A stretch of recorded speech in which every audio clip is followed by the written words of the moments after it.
Nakakatanggap ngayon ng pambatikos ang Korean actor na si Kim So-hyun. Ito'y matapos kumalat ang di umano'y pagkakaroon nila ng relasyon ng pumanaw na aktres na si Kim Se-ron.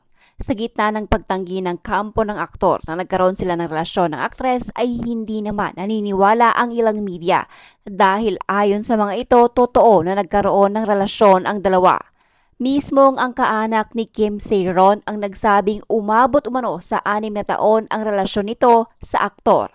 15 years old pa lamang umano noon ang aktres, dahilan kung bakit nilihim ng dalawa ang kanilang relasyon dahil nung naging sila ng aktor ay 27 years old na ito. Dagdag pa ng auntie ng aktres, taong 2015 umano nagumpisa ang relasyon ng dalawa.